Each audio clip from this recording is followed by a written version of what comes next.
महाराज आणि मित्र, गेली 2 दिवस छत्रपती शिवाजी महाराजांच्या विषयी त्यांच्याकडे पाहण्याची माझी भूमिका मी आपल्या समोर ठेवत होतो. हे दोन्ही कार्यक्रम 1.5 तासामध्ये संपवण्याचा मी प्रयत्न केलेला आहे. आजचा 2 तासाचा कार्यक्रम आहे. मी 1 तास बोलण्याच्या विचारात आहे आणि अध्यक्षांना माझी अशी सूचना आहे की पुढे त्यांनी 1 तासभर समारोप केला पाहिजे. आपण अशी आशा करूया की अध्यक्षांना आम्ही सांगितलेलं होतं की या ठिकाणी गप्प बसण्यासाठी येऊ नका, ते न ऐकता ते इथे आले. आता आम्ही सांगतो आहोत त्या हे तरी ऐकतील.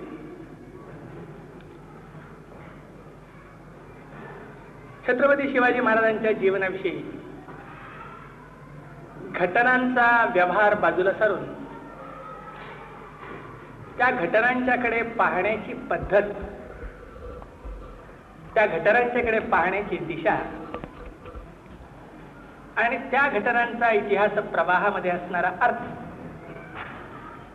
या संदर्भामध्ये मी 2 दिवसपर्यंत माझी मतं आपल्या समोर ठेवत होतो. ही मतं ठेवीत असताना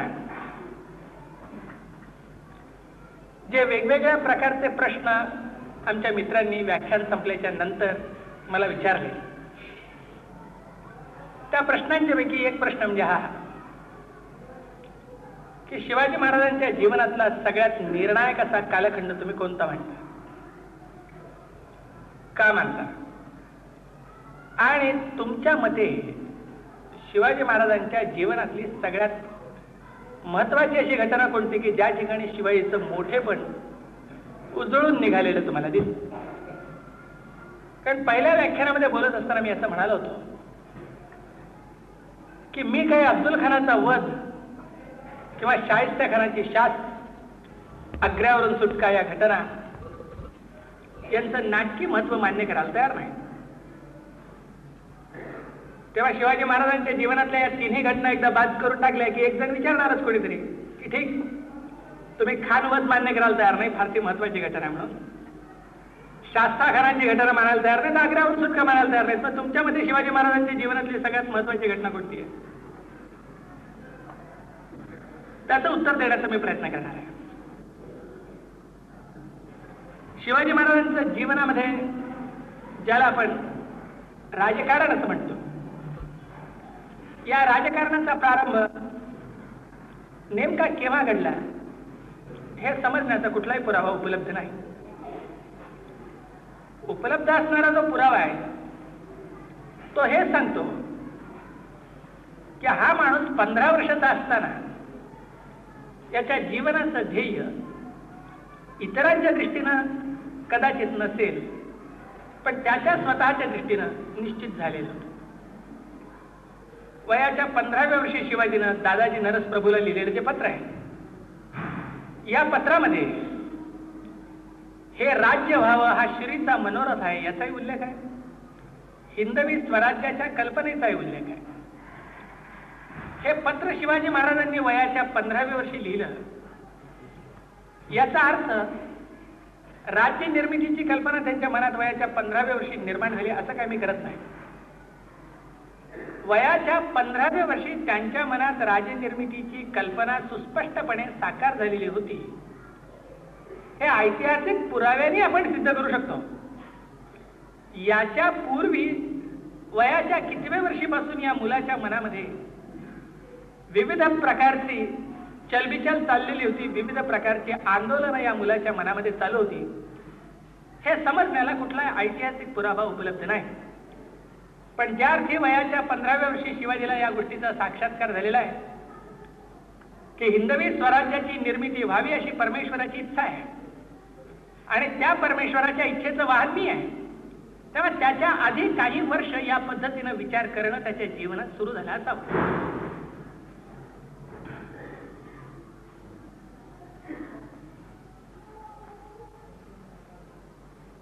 इसवी सन 1645 सालपासून शिवाजी महाराजांच्या जीवनातल्या वेगळ्या वेगळ्या घटना आपल्या डोळ्यासमोर यायला लागतात. या घटना फारशा महत्वाच्या आहेत असं मला स्वतःला वाटत नाही. विशेषतः त्यातली तोरणा किल्ला जिंकण्याची घटना आहे. तोरणा किल्ला जिंकून शिवाजीने स्वराज्याचं तोरण बांधलं असं आपण नेहमी म्हणतो. ही पश्चात बुद्धी आहे. तोरणा किल्ला जिंकून शिवाजीनं स्वराज्याचं तोरण बांधलं हे आज आपण म्हणतो कारण आपल्या डोळ्यासमोर 1680 पर्यंत चरित्र उपलब्ध आहे. तसं तर आपण हेही म्हणतो की शिवाजी महाराजांचा जन्म हे हिंदुस्थानच्या इतिहासामधील एक अलौकिक घटना. हे आपण म्हणतो कारण 1680 पर्यंत चरित्र आपल्या डोळ्यासमोर उपलब्ध आहे. ज्या कोण्या दिवशी हे मूल जन्माला आलं त्या दिवशी कोणीच काही म्हटलं नसेल. कारण मुलाचे पाय पाळण्यात दिसतात ही म्हणच आहे. जन्माला आलेल्या मुलाचं कर्तृत्व हे काही पाळण्यामध्ये दिसू शकेल असं मला वाटत नाही. विशेष करून शिवाजी हा काही वडील मुलगा नव्हता. हे जिजाबाईचं 6वं अपत्य. वडील मुलगा जिवंत होता. वडील मुलगा ज्या घरामध्ये जिवंत आहे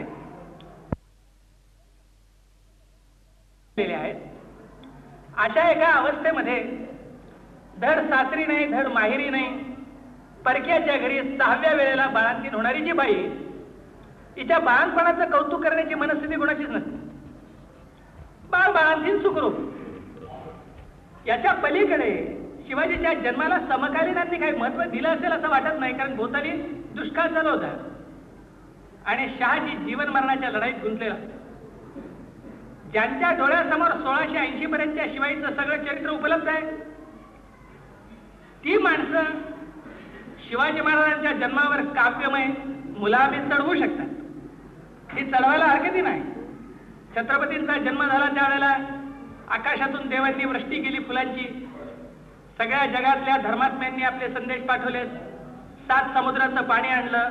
पंचनद्या त्या ठिकाणी एकत्र गोळा झाल्या होत्या. महाराष्ट्रातल्या सगळ्या देवदेवता तुळजाभवानीच्या नेतृत्वाखाली डेप्युटेशन घेऊन आल्या आणि आशीर्वाद देऊन गेल्या. काय हरकती नाही. हे सगळं काव्य करायला काहीच हरकती नाही. फक्त ते काव्य हे लक्षात ठेवून केलं पाहिजे. त्याचा सत्याशी संबंध नाही. जी गोष्ट शिवाजीच्या जन्माची आहे तीच गोष्ट तोरणा किल्ला जिंकण्याची आहे. एखादा कर्तबगार जहागीरदाराचा थोडासा कर्तबगार असा मुलगा आरंभीच्या काळामध्ये एखाद दुसरा किल्ला जिंकतो. हा एखाद दुसरा किल्ला तो जिंकतो. एखाद दुसरी लढाई करतो. एखाद दुसरा बंडाचा प्रयत्न करतो आणि मग निर्णायक क्षणी पराभवाची वेळ आल्याच्या नंतर हातपाय गळून बसतो आणि परिपक्व अवस्थेमध्ये इमाने इतबारे मुसलमान राजांची सेवा करतो. हाच सगळ्यांचा इतिहास.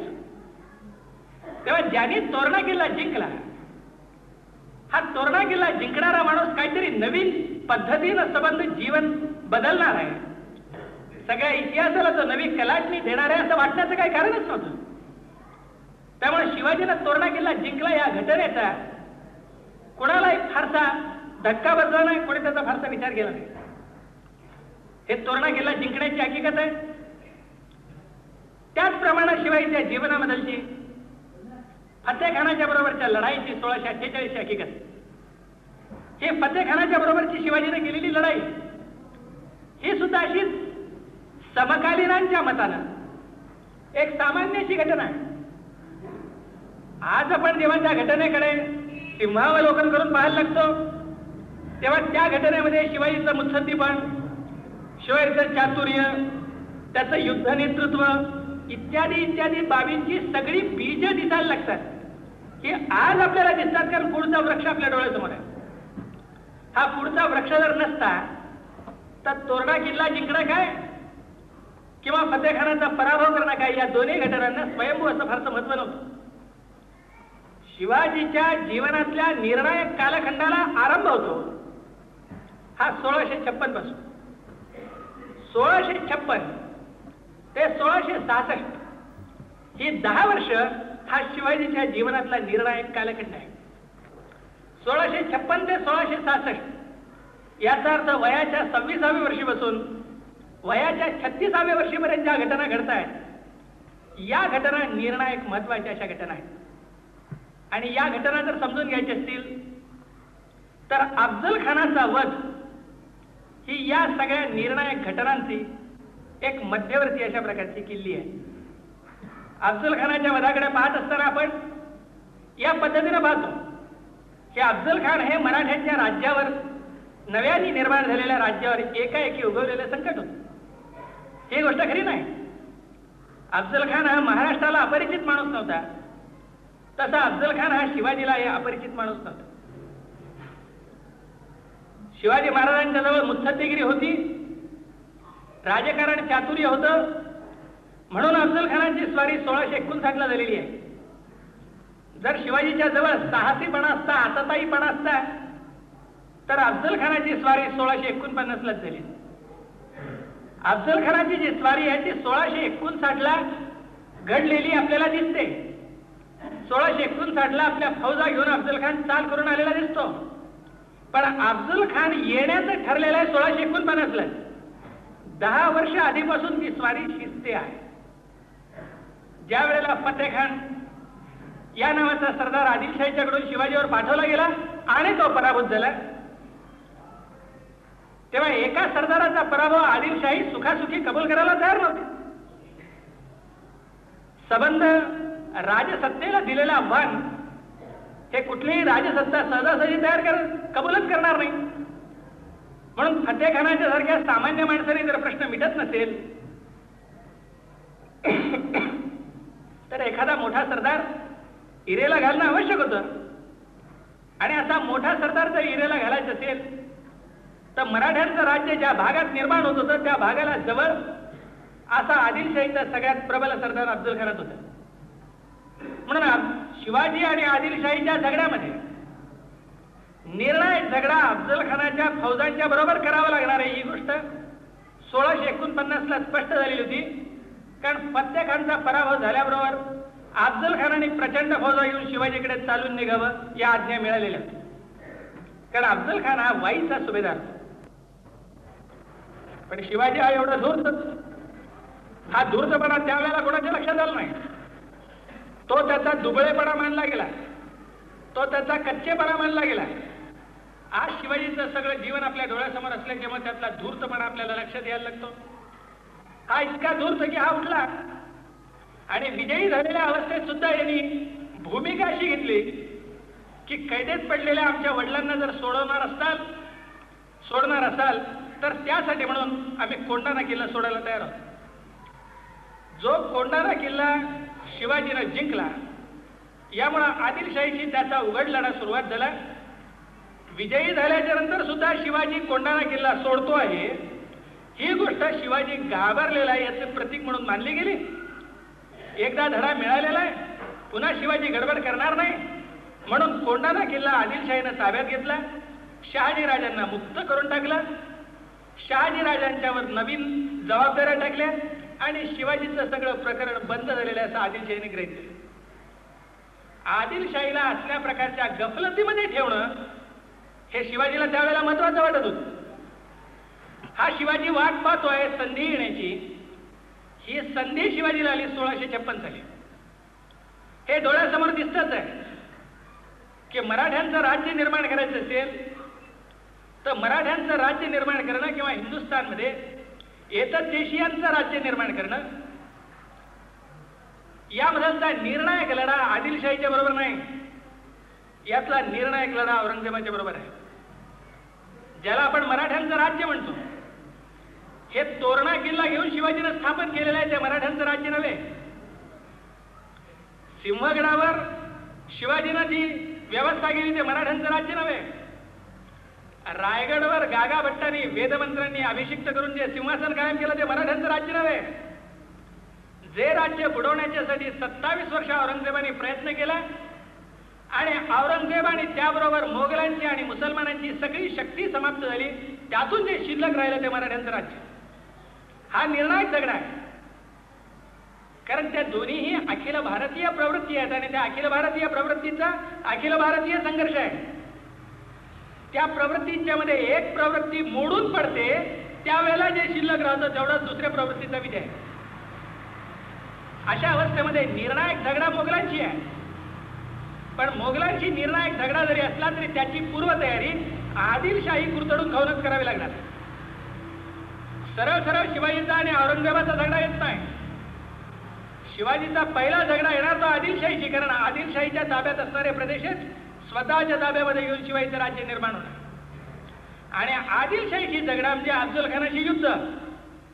या घटनेची जाणीव 1649 सालपासून शिवाजीला आहे. आणि अफजल खान हा शिवाजीला वेगवेगळ्या नात्यांनी परिचित असणारा माणूस. शिवाजीचा बाप शहाजी हा आदिलशाही दरबारामध्ये मोठ्या माना सन्मानानं स्वतःला फर्जंद म्हणून घेतोय आणि मोठा सरदार म्हणून मिरवतोय. हा जो स्वतःला फर्जंद म्हणून घेणारा शहाजीराजे याचा उत्कर्ष सहन न होणारी जी आदिलशाहीच्या राजवटीमध्ये असणारी पठाण पार्टी, तिचा नेता म्हणजे अफजल खान. हा जो अफजल खान आहे, या अफजल खानाने शहाजीला कैद करण्याचा प्रयत्न केलेला, त्याच्या पायात बेड्या घालण्याचा प्रयत्न केलेला, लढाईमध्ये संभाजीला आपल्या बरोबर घेऊन हा संभाजी एखाद्या लढाईत मरेल कसा याची काळजी घेतलेली. तेव्हा शिवाजीच्या बापाला कैद करण्यातही अफजल खानाचा हात, शिवाजीच्या वडील भावाच्या मृत्यूला कारणीभूत होण्यातही अफजल खानाचा हात, शिवाजी जे आदिलशाहीचं राज्य कुरतडतोय तेही वाईच्या सुभेदारीतलं म्हणजे अफजल खानाच्या जागीरतीतलं, आणि म्हणून अफजल खानाची स्वारी अनपेक्षित नव्हती. अशा अवस्थेत 1656 हा असा इसवी सन येतो की ज्या वेळेला अफजल खान कर्नाटकच्या लढाईमध्ये गुंतलेला आहे. आणि म्हणून वेगानं अफजल खान हा मराठ्यांच्याकडे लक्ष द्यायला वर येऊ शकत नाही, कारण तिकडे कर्नाटकच्या लढाईचा पाय गुंतातच आहे. आणि प्रत्यक्ष विजापूरला आदिलशाही राजा हा रुग्णावस्थेमध्ये आहे, आजारी पडलेला आहे, मरण्याच्या जवळ आहे, आज मरतो की उद्या मरतो अशा अवस्थेत आहे. त्यामुळे आदिलशाही कुठल्याही प्रकारचं शिवाजीच्या विषयी निर्णायक पाऊल उचलू शकत नाही. आदिलशाही शिवाजीविषयी निर्णायक पाऊल उचलू शकत नाही. अफजल खान हा खाली अडकलेला आहे, त्यामुळे तो परत येऊ शकत नाही.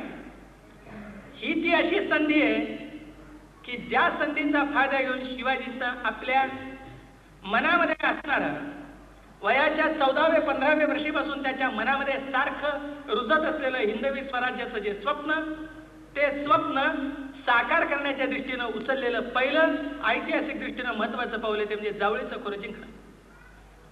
कारण हे जे जावळीचं बेलाग असं खोरं आहे, या जावळीच्या खोऱ्याला हिंदुस्थानच्या लष्करी इतिहासामध्ये एक महत्व आहे.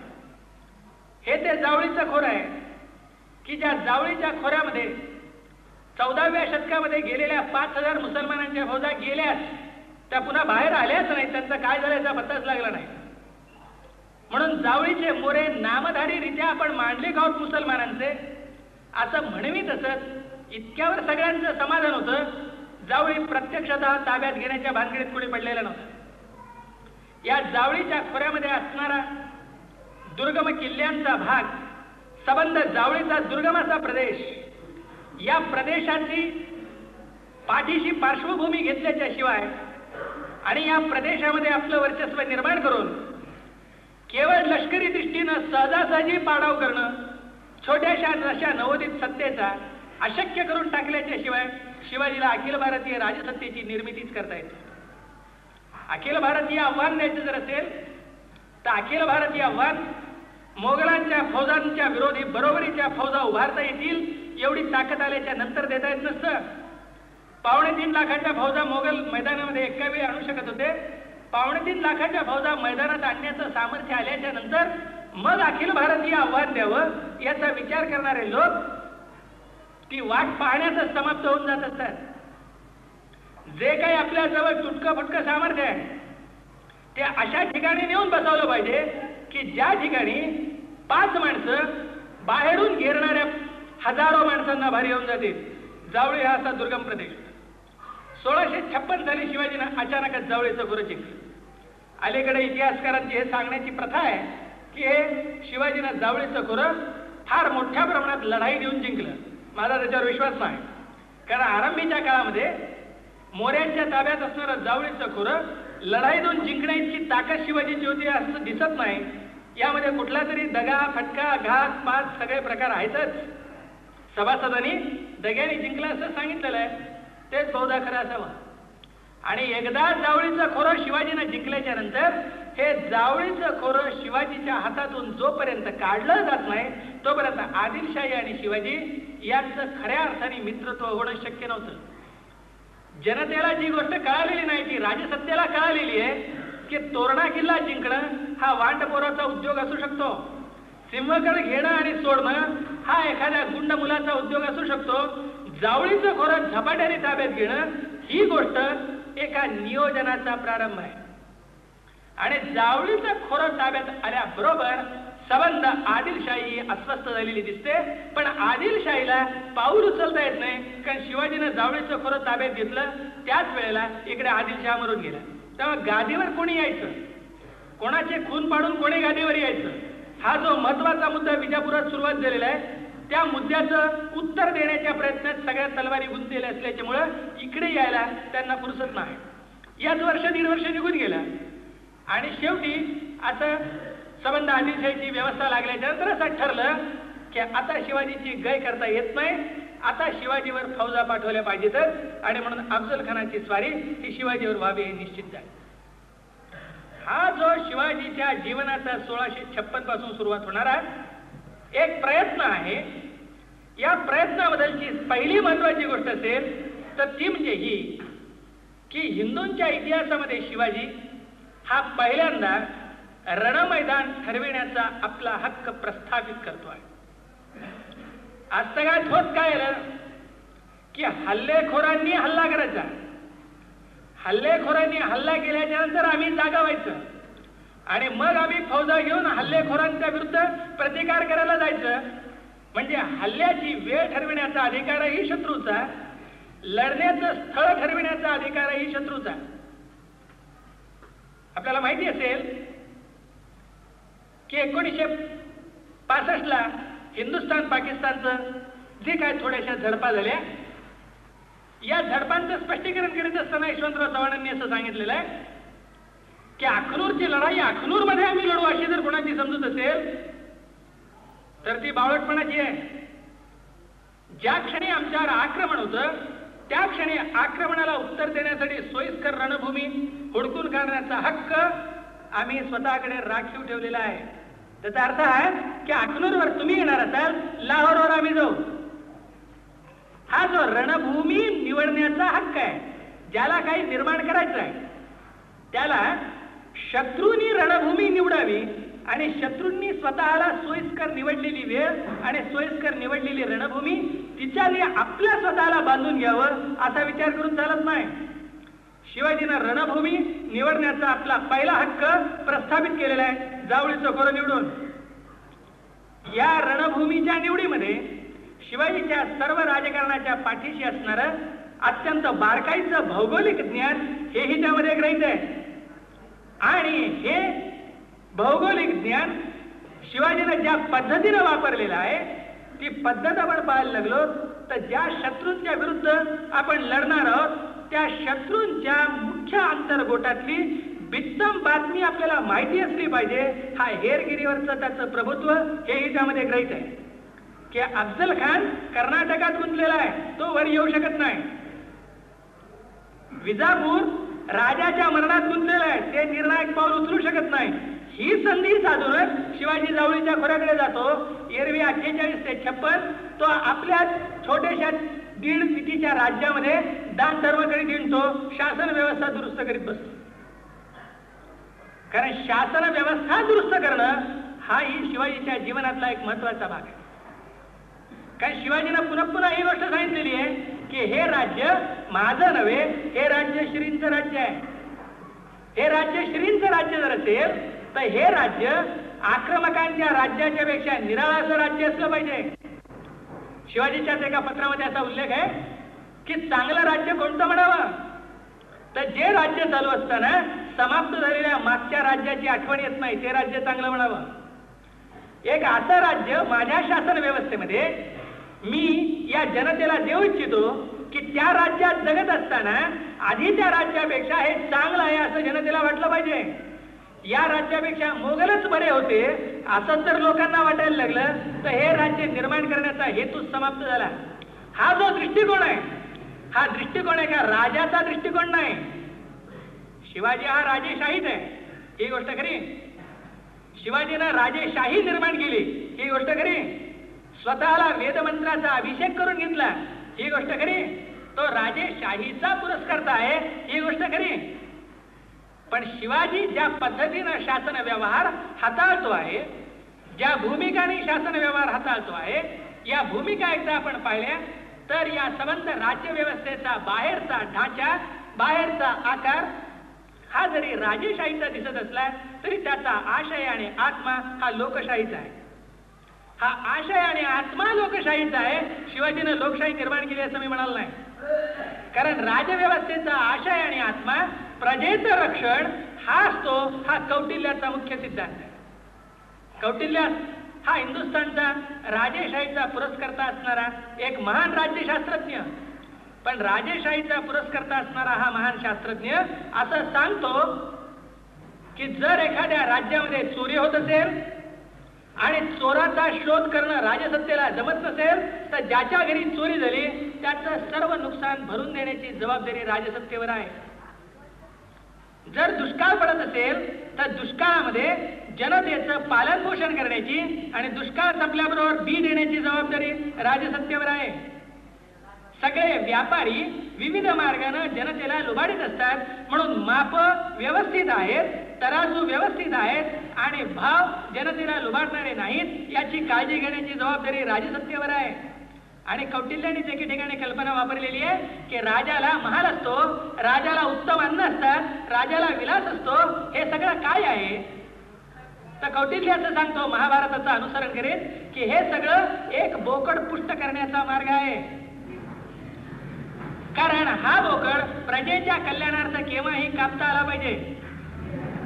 प्रजेचं हितरक्षण हाच राजाचा एकमेव धर्म आहे. स्नान संध्या करणं हा राजाचा धर्म नाही. लक्षावधीची स्नान संध्या सुरक्षित ठेवणं हा राजाचा धर्म आहे. एकादशा करणं हा राजाचा धर्म नाही. एकादशी करणाऱ्यांची एकादशी अबाधित राहील याची काळजी तोफांच्या शेजारी उभं राहून घेणं हा राजाचा धर्म आहे.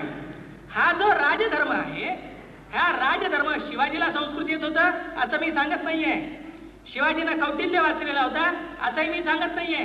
पण कौटिल्याने जो त्याच्या अर्थशास्त्रामध्ये राजा कल्पिलेला आहे, ज्या दंडधारी राजाची कौटिल्यानं कल्पना केलेली आहे, हिंदूंच्या इतिहासामध्ये हा दंडधारी राजा शिवाजीच्या रूपानं आपोआपच साकार होत होता 1900 वर्षाच्या नंतर कौटिल्याच्या. कौटिल्यानं लिहिल्याच्या नंतर ते स्वप्न साकार व्हायला एवढा प्रदीर्घ काळ लागला. पण तसा एक राजा अस्तित्वात येत होता. म्हणून शिवाजी शांततेच्या काळात जी चोख शासन व्यवस्था चालवतो ही शांततेच्या काळातली त्याची चोख न्यायी शासन व्यवस्था युद्धाच्या काळामध्ये त्याच्या सर्व हादरा हिंदुस्थानच्या या टोकापासून त्या टोकापर्यंत पसरलेल्या मुस्लिम वर्चस्वाला बसला पाहिजे याचीही शिवाजीला जाणीव आहे. आणि म्हणून शिवाजीनं पहिल्यापासून काळजी घेतली असेल ती अफजल खानाला दगा देण्याची.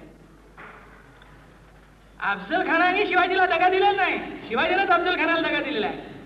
मात्र हा दगा एका व्यक्तीनं दुसऱ्या व्यक्तीला दिलेला नाही तर एका व्यक्तीच्या कल्पनेनं दुसऱ्या व्यक्ती सगट 12,000च्या फौजेला दिलेला. आणि म्हणून शिवाजीच्या रणनीतीचं वैशिष्ट्य हे आहे खानवधातलं की तो अफजल खानाला त्याच्या 12,000च्या फौजा, हत्ती, घोडे, प्रचंड मालमत्ता, तोफा यांच्या दिवशी जावळीच्या खोऱ्यात यायला भाग पाडतो. आणि जावळीच्या खोऱ्यात आल्याच्या नंतर तो वाटाघाटी करायला लागतो. अफजल खानाला भेटीला बोलवतो. अफजल खान भेटीला गेला तिथेच तो मेलाय. अफजल खान भेटीला गेला त्याच ठिकाणी तो मेलाय. कारण 12,000च्या फौजा हाताशी आलेल्या आहेत. या फौजांना निसटण्याचे जे 2 रस्ते हे दोन्ही रस्ते शिवाजीच्या फौजांनी बंद करून टाकलेले आहेत. या फौजा तोफांचे आवाज झाल्याबरोबर यांच्यावर हल्ला करून उद्ध्वस्त कराव्यात ही योजना ठरलेली आहे. तेव्हा मधल्या मैदानामध्ये असणाऱ्या फौजा घाटावर आणून उद्ध्वस्त कराव्यात, हजारोंची कत्तल करून टाकून द्यावी, या फौजा नामशेष कराव्यात. यासाठी शेकडो माणसं हत्यारं घेऊन इकडच्या आणि तिकडच्या घाटाच्या तोंडावर उभी राहिलेली आहेत. गडावर लढण्याची पूर्ण तयारी झालेली आहे. अशा अवस्थेत अफजल खान जर वर शिवाजीकडे आलेला जिवंत खाली परत जाऊ शकला तर मग शिवाजी महाराजांना तुकाराम महाराजांच्या पंक्तीला बसून सदैव वैकुंठाला जाण्याशिवाय रस्ता नाही. आमची हरकती नाही. शिवाजी महाराजांनी साधू संत व्हायचं असेल आमची हरकती नाही. सकल साधू संतांचे बाई आमचे दंडवत. मात्र तो राजकर्ता होऊ शकत नाही. ती मूल्य निराळी. जीवनाची कक्षा एकच आहे असं समजण्याचं काही कारण नाही. जीवनाला शंकराचार्यही लागतो, कालिदासही लागतो, विक्रमादित्यही लागतो, कौटिल्यही लागतो. कालिदासाला कौटिल्याचं मूल्य लावणं, विक्रमादित्याला शंकराचार्याचं मूल्य लावणं किंवा शिवाजीला तुकारामाचं मूल्य लावणं ही गफलत त्या महामंडळींची नाही, महामानवाची नाही, ती तुमच्या आमच्या मूल्य विवेकाची गफलत. आणि म्हणून हा जो अफजल खान आहे, हा अफजल खान शिवाजीनं तलवार खुपसून मारला की वाघनख खुपसून मारला की त्याच्यानंतर त्याचे पाय कापले, तो किती उंच होता, किती लहान होता, हा सगळ्यात बाबी गौण आहेत. अफजल खानाच्या बरोबर 12,000च्या फौजा घरात झाल्या. त्या काळात तोफा विकत मिळणं कठीणच आहे. एस्टॅब्लिश्ड असणारी जी राजसत्ता तिलाच काही प्रमाणात तोफा घडवून घ्याव्या लागत असत. या तोफाही शिवाजीने मिळवल्या. घोडा हेच त्यावेळेचं लढण्याचं महत्वाचं हत्यार होतं. आज ज्याप्रमाणे कारखाना वाढवून मोटारींचं प्रोडक्शन वाढवता येतं तशी घोड्याची पैदास वाढवता येत नसते. घोडे हे तयार केलेले लुटूनच आणावे लागत असतात, उंची माल घ्यावा लागत असतो. आणि म्हणून आज लुटीला जे महत्व आहे शत्रूचं सामर्थ्य समाप्त करणं एवढंच महत्व जुन्या काळामध्ये लुटीला नाही. जुन्या काळामध्ये लुटीला असं महत्व आहे की शत्रूचं सामर्थ्यही कमी करणं, आपलं सामर्थ्यही वाढवणं आणि शत्रूचं सामर्थ्य निर्माणच होऊ शकणार नाही याची काळजी घे. कारण तो बिझनेस हा प्रोडक्टिव्ह बिझनेस नाही. मास प्रोडक्शनच्या युगामध्ये शिवाजी येत नाही, विकेंद्रित अर्थव्यवस्थेच्या युगात शिवाजी येतो. आणि म्हणून खानाबरोबर 12,000ची फौज गाडत झाली पाहिजे हा महत्वाचा मुद्दा आहे. खान मेला आणि 12,000च्या फौजा परत गेल्या तर खानाचा मुलगा शिल्लक आहे. आदिलशाही मधलचे सरदार मेलेले नव्हते, आदिलशाही ओस पडलेले नव्हते. माणूस मरणं हा मुद्दा महत्वाचा नसून 12,000च्या फौजा संपून एक एवढा प्रचंड धक्का बसणं की काहीतरी न भूतो न भविष्यती देशात घडत आहे याची जाणीव मुसलमानांच्या मनात निर्माण होणं आणि एक नवा आत्मविश्वास हिंदूंच्या मनात निर्माण होणं असल्या प्रकारचा तो धक्का आहे. हा धक्का देण्याची तयारी जावळीचं खोरं जिंकणं आहे. आणि जावळीचं खोरं जिंकणं हा शिवाजीच्या भौगोलिक ज्ञानाचा, हेरगिरीचा, दूरदर्शी राजकारणाचा, अरे रणनीती निवडण्याचा हक्क प्रस्थापित करण्याच्या मुत्सद्देगिरीचा असल्या प्रकारचा तो एक साक्षात पुरावा आहे. हा अफजल खान मारल्याबरोबर शिवाजीला आनंद करायला वेळ नाही. शिवाजीचं जीवन हे एखाद्या यंत्रासारखं जीवन आणि सगळ्याच मोठ्या कर्तबगार मंडळींचं जीवन हे यंत्रासारखं जीवन. यांना वैयक्तिक दुःखाला वावच नसतो. अर्थात हा आजच्या अध्यक्षांचा प्रश्न आहे की अफजल खान येतोय शिवाजीवर चाल करून आणि शिवाजीची एक बायको आजारी आहे, मरणोन्मुख सईबाई. या बायकोकडे लक्ष ठेवायचं की खानाकडे जायचं या अवस्थेत बायकोकडेचं लक्ष कमी करून खानाच्या युद्ध तयारीकडे वळत असताना शिवाजीच्या मनाला काय यातना झाल्या असतील हा इतिहासाचा प्रश्न नाही. इतिहासाचा मुद्दा एवढाच आहे की शिवाजीच्या सारख्या माणसाला वैयक्तिक दुःखाला वेळ नसतो आणि खान मारल्याच्या नंतर वैयक्तिक आनंदालाही वेळ नसतो. शिवाजीच्या जीवनात कुठलीही गोष्ट सुटी सुखाची येत नाही. शिवाजी हा जो आहे खान मारण्यासाठी जातो त्यावेळेला मनामध्ये सईबाईच्या मृत्यूचं दुःख दडलेलं आहे. शिवाजी हा ज्या वेळेला सुरत लुटून परत येतो त्यावेळेला त्याला राजधानीच्या जवळ आल्याबरोबर बाप मेल्याची बातमी मिळालेली आहे. वैयक्तिक जीवनातले अत्यंत दुःखाचे आणि सामाजिक जीवनातले विजयाचे प्रसंग, सामाजिक जीवनातले अत्यंत दुःखाचे आणि वैयक्तिक जीवनातले क्वचित असणारे सुखाचे प्रसंग या माणसाच्या जीवनात कुठल्याही कर्त्या माणसांच्या जीवनात जसे सरमिसळ होऊन जातात तसे सरमिसळ होऊन गेलेले आहेत. हे वैयक्तिक जीवनाची गाथा स्वभाव रेखेचा भाग आहे. ती आपण सोडून देऊ आणि इतिहासाकडे वळायचं असेल तर हा शिवाजी जयाच्या मध्ये स्वतः न गुंतता उठला आणि लगेच नव्या पराक्रमाला त्यांनी सुरुवात केली आणि खान वधाच्या नंतर 18 दिवसाच्या आत पन्हाळगड त्याने ताब्यात घेतला. शिवाजीचं जे वैशिष्ट्य आहे ते यात आहे. की शिवाजी हा विजयाच्या नंतर सुद्धा तो विजय पचवावा कसा याचा ज्ञात आहे. माणसाला विजयही पचवता यावे लागतात, पराजयही पचवता यावे लागतात. ज्यांना पराजय पचवता येत नाही त्यांची मनं खचून जाऊन लाचार आणि गुलाम होऊन जातात. ज्यांचा विजय पचवता येत नाही ती माणसं गाफील आणि उथळ होतात, एका फटक्यामध्ये नेस्तनाबूत होऊन जातात. कारण कालाच्या प्रवाहामध्ये राजकारण ज्या व्यवहारी पातळीवरून चालत असतं, या व्यवहारी पातळीमध्ये व्यवहाराला व्यवहाराचे नियम आहेत. पराजयात खचण्याची ही सोय नाही, विजयात उन्मादित होण्याची ही सोय नाही. हा जीवनाचा कठोर नियम सर्व कार्यकर्त्यांना सांभाळावा लागत असतो. हा जो शिवाजी आहे, या शिवाजीने आपल्या आयुष्यात एकदाच चूक केली असेल, खानवधाच्या वेळेला. खानवधाच्या वेळेला शिवाजीची फार प्रचंड अशी गफलत आणि चूक झालेली आहे. शिवाजी असं समजून चालतोय की औरंगजेब हा सुन्नी राजा, मोगल आदिलशाही ही शिया राजवट, दक्षिणेतली आदिलशाही आणि मोगल यांचा संघर्ष. औरंगजेब हा 1656 साली आदिलशाही समाप्तच करून टाकण्यासाठी वेढा घालून बसलेला होता. तेव्हा आदिलशाहीच्या विषयी औरंगजेबाच्या मनात शत्रुत्व आहे. म्हणून आदिलशाहीला जर आपण प्रचंड असा हादरा दिला तर त्यामुळं औरंगजेबाला आनंद होईल. आणि म्हणून शिवाजीनं खानवधाच्या पूर्वी औरंगजेबाशी तडजोड करून घेतलेली आहे. औरंगजेबाच्या राज्यारोहणाच्या प्रसंगी आपला नजराणा वाटी लावून दिलेला आहे. औरंगजेबाच्याकडून शिवाजीला राज्यारोहण झाल्याच्या नंतर मानाचा पोशाख आणि खिलत वाटी लावण्यात आलेली आहे. असे दोस्तीचे मोगलांचे आणि मराठ्यांचे संबंध चालू आहेत.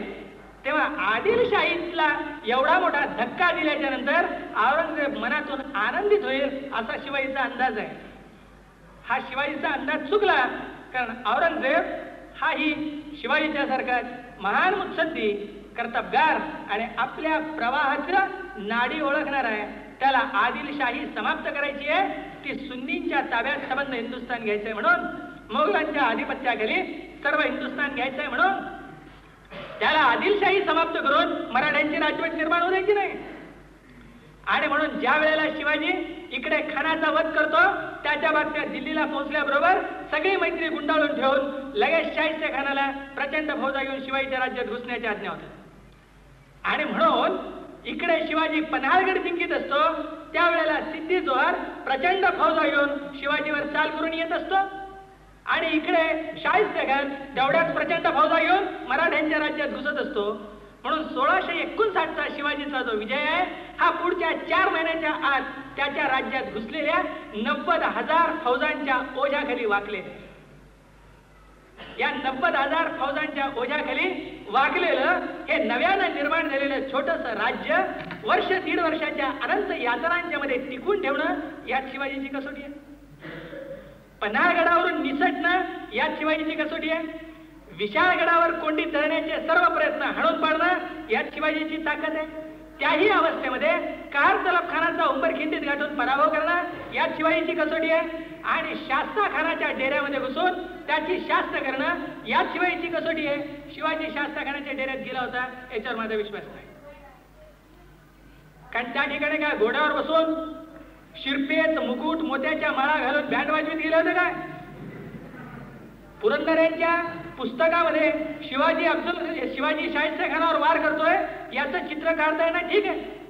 शाहिस्ते खानावर वार काय लाईट फोकसिंग करून होत असतो, जणू काय दिवसा ढवळ्या दोघं जण आहेत. शिवाजीला जिरेटोप आहे, गळ्यात माळा आहे, दाढी आहे, सुरवार आहे, पैजामा आहे. अशा अवस्थेत शिवाजी तिथे गेला होता का शाहिस्ते खानाच्याकडे? शाहिस्ते खानाच्याकडे माणसं अंधाऱ्या रात्री गेली, चोरून गेली, सामान्य मावळ्यांच्या पोशाखामध्ये गेली, अचानक हल्ला गेला, कापाकापी गेली, निर्णायक लढाई होण्याच्या निष्ठो नाही. असल्या प्रकारचे जे हल्ले असतात, हे हल्ले महान सेनानायक आपल्या अनुयायांच्याकडून घडवित असतात. अनावश्यक ठिकाणी जीवित धोक्यात घालणारे लोक हे फार मोठी कामं करू शकत नाहीत, कारण मोठी कार्य करणाऱ्या मंडळींना जसा वैयक्तिक सुखाला वाव नसतो, वैयक्तिक दुःखाला वाव नसतो, तसा साहसीपणालाही वाव नसतो. हुतात्मा व्हायलाही ते मोकळे नसतात, साहस करायलाही ते मोकळे नसतात, कारण त्यांच्या जीवनाला एकच किल्ली लागलेली असते, ती म्हणजे आपली स्वप्न साकार करण्याची. गेला असेल शाहिस्ते खानाच्याकडे शिवाजी असं मला वाटत नाही. आणि जाण्याची गरज नव्हती. करायचं काय होतं? जाऊन धडा देणं ही महत्वाची गोष्ट होती. कदाचित गेलाय, लोक म्हणतात गेलाच होता म्हणून, हरकत नाही. त्यानंतर सुरतेची लूट आहे आणि त्यानंतर मिर्झा राजा जयसिंगाच्या बरोबर शिवाजीचा झालेला प्रचंड असा पाडाव. मिर्झा राजा जयसिंगाच्या बरोबर शिवाजीचा झालेला जो झगडा आहे हा शिवाजीच्या पूर्ण पराभवात येऊन संपतो. हे आपण लक्षात घेतलं पाहिजे की तो पूर्ण पराभवात येऊन संपतो. ती मिर्झा राजाची आणि शिवाजीची तडजोड नाही.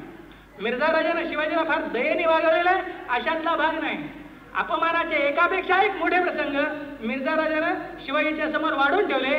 शिवाजीच्या संपूर्ण जीवनाची कसोटी पाहणारा असा तो प्रसंग आहे.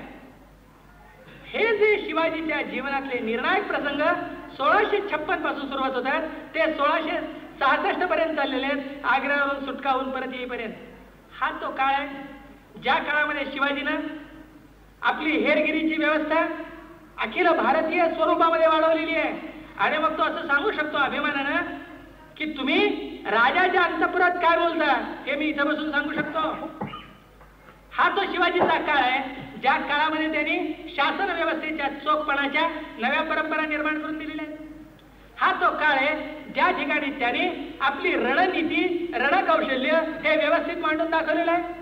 आणि हा तो काळ आहे की ज्या काळामध्ये शिवाजीनं जे जे काही निर्माण केलं, ज्या अनंत यातना घेतल्या, ज्या अनेक निष्ठावंतांचं मरण त्याने आपल्या डोळ्याने पाहिलं. कारण अशी कुठली लढाई आहे की ज्यामध्ये निष्ठावंत माणसं मेलेली नसतात.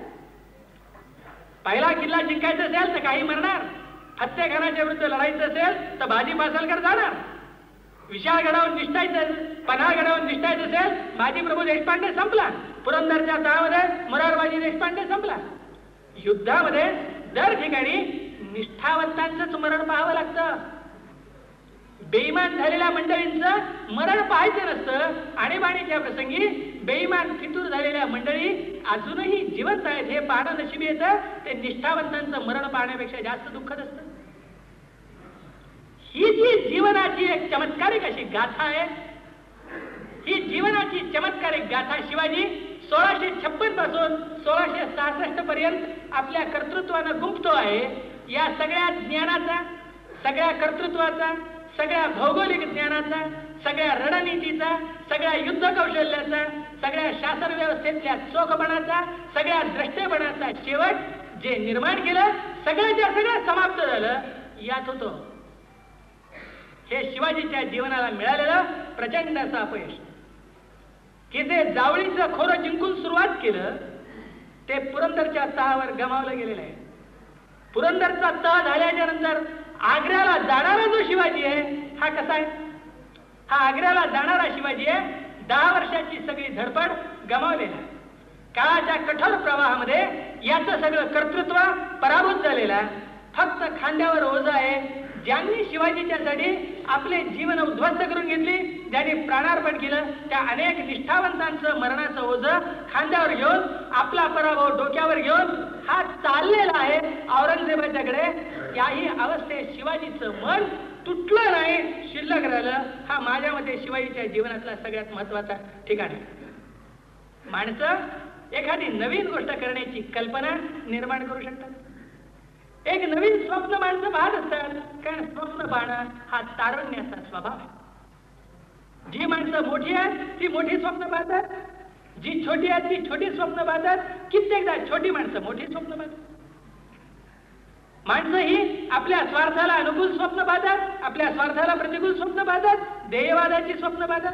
स्वप्न पाहणं हा तारुण्याचा स्वभाव आहे. एखादा कर्तबगार माणूस त्या स्वप्नांना साकार करीत लागतो आणि मग त्याला यशामागून यश मिळायला लागतं.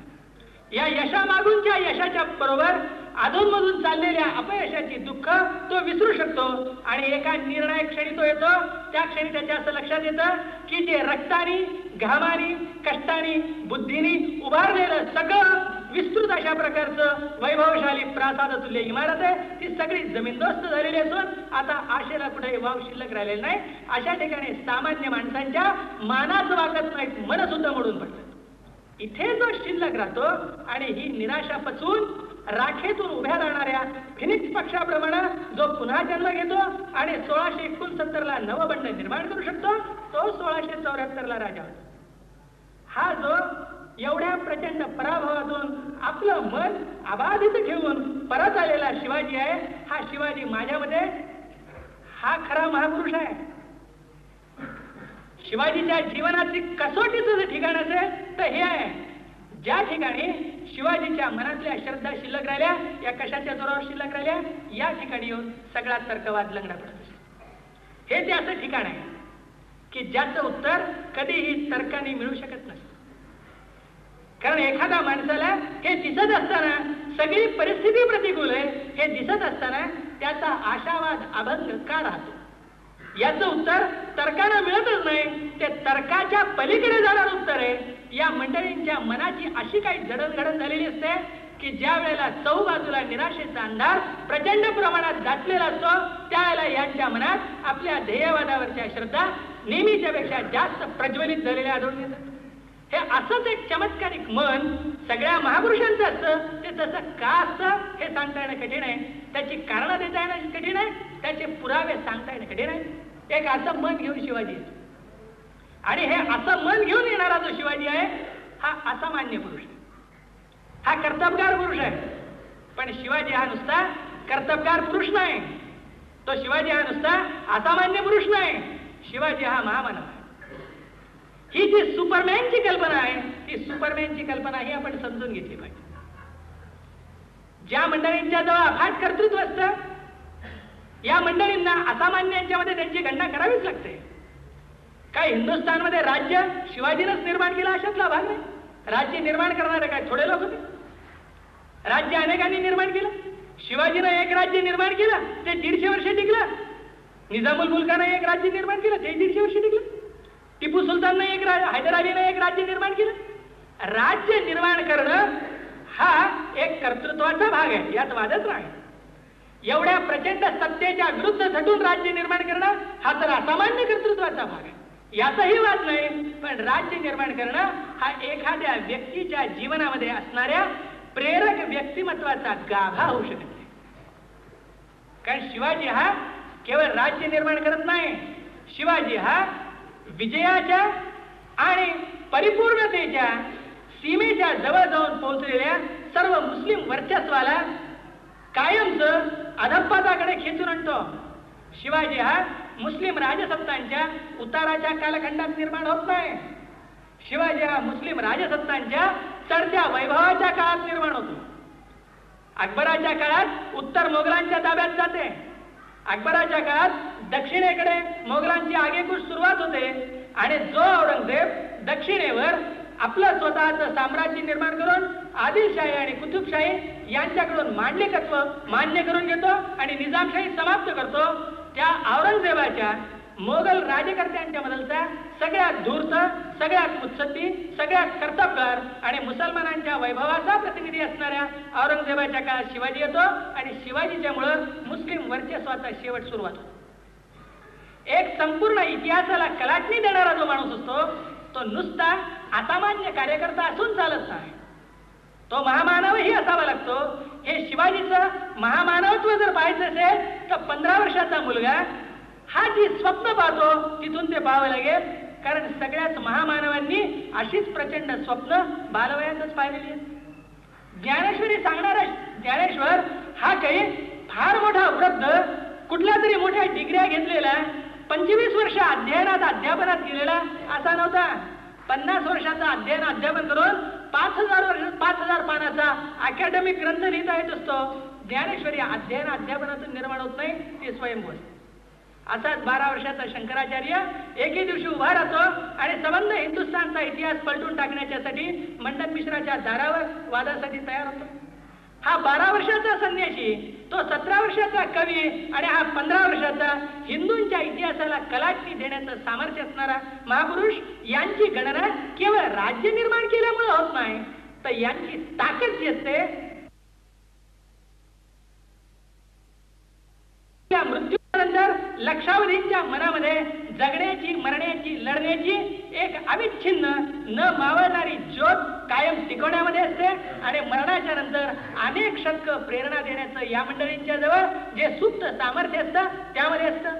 हा नमुना कोणत्या कारणाने निर्माण होतो, कोणत्या द्रव्याने निर्माण होतो, कोणत्या दुकानांनी निर्माण होतो, याचे घटक कोणते असतात हे सांगता येणं कठीण आहे. कारण यातले राजकारणाचे भाग पुराव्याने सांगता येतात, कर्तृत्वाचे भाग पुराव्याने सांगता येतात, व्यक्तिमत्वाच्या मोठेपणाचे भाग पुराव्याने सांगता येतात. ही महामानवाची निर्मिती ही जीवनामध्ये अपघातासारखी येणारी आकस्मिक घटना.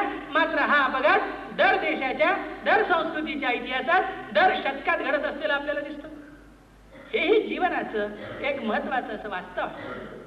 हा जो शिवाजी आहे, हा शिवाजी आजच्या हिंदू राजकारणाचा भाग नाही, ही गोष्ट आपण लक्षात घेतली पाहिजे. हे सारखं मी सांगतोय की हे दोन प्रवाह आहेत. एक प्रवाह आहे मुस्लिम राजसत्तेचा, मुस्लिम राजकारणाचा.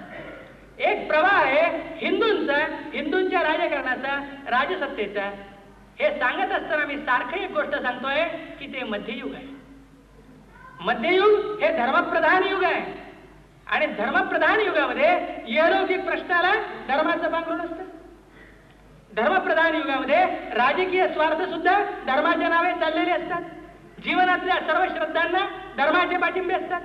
असला प्रकारचं ते जीवन असल्याच्यामुळं एतद देशीयांच्या जीवनाच्या सुखाचे सगळे प्रश्न, एतद देशीयांच्या वैभवाची, भरभराटीची, सुरक्षिततेची हमी देणारी राजवट निर्माण करण्याचे सगळे प्रश्न हिंदू धर्माच्या आवरणाखाली येणं भाग. कारण हा मध्ययुगाचा धर्म आहे. जे बाहेरून आलेले विजेते, जे आम्ही विजेते आहोत हे जन्मभर सांगत राहिले, जे हिंदुस्थानात जन्मले, त्यांची मुलं ही हिंदुस्थानात जन्मली, जे पिढ्यानपिढ्या हिंदुस्थानामध्ये जगत राहिले तेही, जे इथून बाटून मुसलमान झाले आणि मुसलमान झाल्याच्या नंतर राजकर्ते योगायोगाने झाले तेही, हे सगळे सांगताना मात्र आपला संबंध सुन्नी असतील तर तुर्कांशी सांगत होते, शिया असतील तर इराणशी सांगत होते. कारण आम्ही परदेशी विजेते आहोत आणि तुम्ही जित आहात या श्रद्धेतून मुसलमानांचं राजकारण चाललेलं आहे. त्याला मध्ययुगात इस्लामच्या धर्माचं आवरण आहे. आणि जे येतात देशीय स्वतःचं जीवन सुखी, सुरक्षित आणि प्रतिष्ठित करू इच्छितात, त्यांचा सगळा झगडा हा हिंदूंच्या लढ्याच्या रूपाने चालू आहे. त्यालाही मध्ययुगामध्ये धर्माचं आवरण आहे. आज जेव्हा ते मध्ययुग संपून जातं आणि आपण नव्या युगामध्ये येतो, त्या नव्या युगामध्ये त्या हिंदूंच्या राजकारणाला हा प्रश्न विचारावा लागतो की हे ज्याला तुम्ही हिंदूंचं राजकारण म्हणता हे हिंदूंच्या कल्याणाचं आहे का? हिंदूंचं राजकारण हिंदूंच्या मधलचा दारिद्र्य दूर करण्याला वचनबद्ध आहे का? हिंदूंच्या मधलचं मागासले पण दूर करण्याला वचनबद्ध आहे का? हिंदूंच्या मधलचा अंधश्रद्धा दूर करण्याला वचनबद्ध आहे का? आधुनिक जगामध्ये टिकण्यासाठी लागणारी आवश्यक विज्ञान निष्ठा निर्माण करायला वचनबद्ध आहे का? 85% राजकारण 85% विकासाच्या प्रश्नाला वचनबद्ध आहे का? मग त्याला नाव तुम्ही कुठल्याही धर्माचं दिलं तरी हरकती नाही. आधुनिक काळामध्ये जेव्हा जीवनावरचा धर्माचा प्रभाव बाजूला जातो, त्यावेळेला जे शिल्लक राहणारं धार्मिक राजकारण असतं ते ज्यांच्या हातात सत्ता आहे त्यांच्याच हातात सत्ता राहावी, जे प्रतिष्ठित आहेत तेच प्रतिष्ठित राहावेत, या आहेवाद्यांच्या हितसंबंधांचं संरक्षण करणारं एक नवीन राजकारण आधुनिक काळामध्ये सुरुवात होते. म्हणून आधुनिक काळातलं धार्मिक राजकारण प्रतिष्ठितांच्या हितसंबंधांचं संरक्षण करणारं राजकारण. मध्ययुगातलं हिंदू या नावानं चालणारं राजकारण एतद देशीयाच्या जीवनाचे सगळे प्रश्न, सुरक्षितता, विकास यांची हमी देऊन त्यांची प्रतिष्ठा सांभाळण्याचा प्रयत्न करणारं राजकारण. आणि म्हणून ज्या वेळेला काशीची मुक्तता असं आम्ही म्हणतो, त्याला काशीची मुक्तता म्हणत असताना मध्ययुगामध्ये काशीची मुक्तता म्हणजे काशी या प्रतीकाच्या द्वारे हिंदुस्थानातल्या कोट्यावधी लोकांच्या जीवनाला कीड लागल्याप्रमाणे सर्व बाजूंनी घेरून उभ्या असणाऱ्या परकीय वर्चस्वापासून, गुलामीपासून माणसाची मुक्तता आणि मानवी स्वातंत्र्य असा त्याचा अर्थ. जुन्या मध्ययुगामधलच्या प्रेरणा नव्या काळात, नव्या संदर्भात ज्या वेळेला आपण लक्षात घ्यायला लागतो, त्यावेळेला शिवाजीचं प्रेरकत्व 300 वर्षाच्या नंतर सुद्धा शिल्लक का राहतं याचा आपल्याला उलगडा व्हायला लागतो. आणि म्हणून काळ बदलतात, परिस्थिती बदलते, प्रश्न बदलतात, कवर्स बदलतात, वातावरणाची नावं बदलतात. जनतेच्या स्वातंत्र्याचा, मुक्तीचा एकच लढा हा विविध टप्प्यात, वेगवेगळ्या परिस्थितीत, वेगवेगळ्या भाषेत, वेगवेगळ्या संदर्भात चालत राहतो. त्याला कधी धर्माचं नाव असतं, कधी धर्म संरक्षणाचं असतं, कधी धर्म निर्मितीचं असतं, कधी धर्म विरोधाचं असतं. लढा जनतेच्या मुक्तीच्या आंदोलनाचा आहे की नाही हा खरा महत्वाचा प्रश्न असतो. आणि म्हणून जदुनाथांनी असं म्हटलेलं आहे की आधुनिक काळात हिंदूंची मान पूर्ण क्षमते इतकी ताट ज्याच्या नावे होऊ शकते असा हिंदूंचा एकमेव नेता शिवाजी आहे. हा जो शिवाजी आहे त्याचं प्रेरकत्व जर या भारतीयांच्या आर्थिक, सामाजिक, मानसिक गुलामीतून मुक्तता करण्याच्या, माणसाच्या मुक्ततेच्या, स्वातंत्र्याच्या लढ्याला प्रेरक होत असेल, वागवलं जात असेल तर माणूस इतिहासातला आहे ही गोष्ट गौण होऊन जाते. त्याचं प्रेरकत्व आजच्या जीवनाला पवित्र आणि उज्ज्वल करून एका नव्या दिशेनं न्यायला उपयोगी पडतं. ही गोष्ट महत्वाची होती. मला याची जाणीव आहे की आपण सगळेच लोक मी केव्हा संपवतो आणि रणजितचं व्याख्यान केव्हा सुरुवात होतं याची वाट पाहतात.